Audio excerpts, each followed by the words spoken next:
നമസ്കാരം. പ്രധാന വാർത്തകൾ.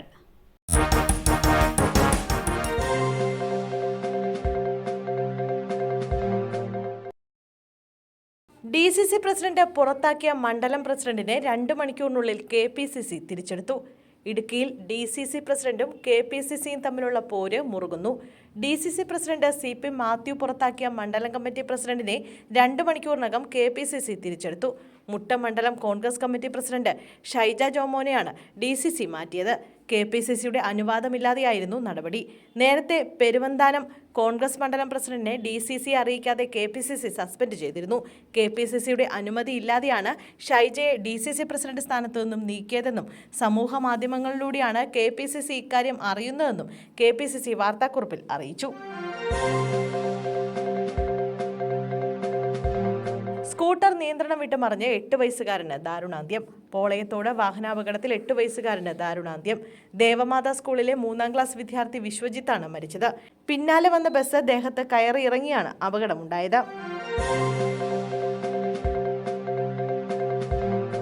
ഡൽഹി മദ്യനയക്കേസ്. കെജ്രിവാളിന്റെ കസ്റ്റഡി കാലാവധി വീണ്ടും നീട്ടി. മദ്യനയക്കേസിൽ ദില്ലി മുഖ്യമന്ത്രി അരവിന്ദ് കെജ്രിവാളിന്റെ കസ്റ്റഡി കാലാവധി നീട്ടി. CBI കേസിന്റെ നടപടിയിൽ തീഹാർ ജയിലിലാണ് കെജ്രിവാൾ കഴിയുന്നത്. ഓഗസ്റ്റ് 8 വരെയാണ് അരവിന്ദ് കെജ്രിവാളിന്റെ കസ്റ്റഡി കാലാവധി നീട്ടിയത്. റോസ് അവന്യൂ കോടതിയുടേതാണ് ഉത്തരവ്. മനീഷ് സിസോദിയുടെയും BRS നേതാവ് K കവിതയുടെയും കസ്റ്റഡി കാലാവധിയും നീട്ടിയിട്ടുണ്ട്. അതേസമയം സ്ഥിര ജാമ്യാപേക്ഷയിൽ അരവിന്ദ് കെജ്രിവാളിന്റെ വാദം സുപ്രീം കോടതി ജൂലൈ 29 കേൾക്കും. സ്വർണ്ണവിലയിൽ ഇടിവ്. ഉപഭോക്താക്കൾക്ക് ആശ്വാസം. സംസ്ഥാനത്ത് ഇന്ന് സ്വർണ്ണവിലയിൽ വൻ ഇടിവ്. 1 പവന് 760 രൂപയാണ് കുറഞ്ഞത്. ഇറക്കുമതി ചുങ്കം കുറച്ചുവെന്ന ബജറ്റ് പ്രഖ്യാപനം വന്നതോടെ സ്വർണ്ണവിലയിൽ കനത്ത ഇടിവാണ് നേരിടുന്നത്. 1 പവന് സ്വർണത്തിന്റെ ഇന്നത്തെ വിപണി വില 51,200 രൂപയാണ്.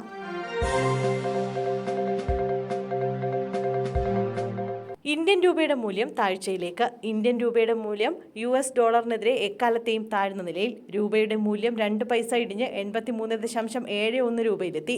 മൂലധന നേട്ടത്തിന്മേലുള്ള നികുതി നിരക്ക് വർദ്ധിപ്പിക്കാനുള്ള സർക്കാർ തീരുമാനം വിപണിയെ ബാധിച്ചതോടെയാണ് രൂപയിലും ഓഹരി വിപണിയിലും ഇടിവുണ്ടായത്.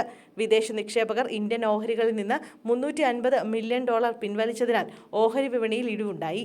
സെൻസെക്സ് 0.3%, നിഫ്റ്റി 0.2% ഇടിഞ്ഞു. വിദേശ വിപണിയിലെ അമേരിക്കൻ ഡോളറിന്റെ ആവശ്യകതയും രാജ്യത്ത് നിന്ന് വിദേശ ഫണ്ടിന്റെ ഒഴുക്കും കാരണമാണ് ഇന്ത്യൻ രൂപയുടെ വില ഇടിഞ്ഞത്. കഴിഞ്ഞ ദിവസവും ഓഹരി വിപണികളിൽ നഷ്ടമായിരുന്നു രേഖപ്പെടുത്തിയത്. 5130.90 കോടി രൂപയുടെ ഓഹരികളാണ് വിദേശ നിക്ഷേപകർ വിറ്റഴിച്ചത്. ബജറ്റ് ദിവസത്തിലും രൂപയുടെ മൂല്യം ഇടിഞ്ഞിരുന്നു.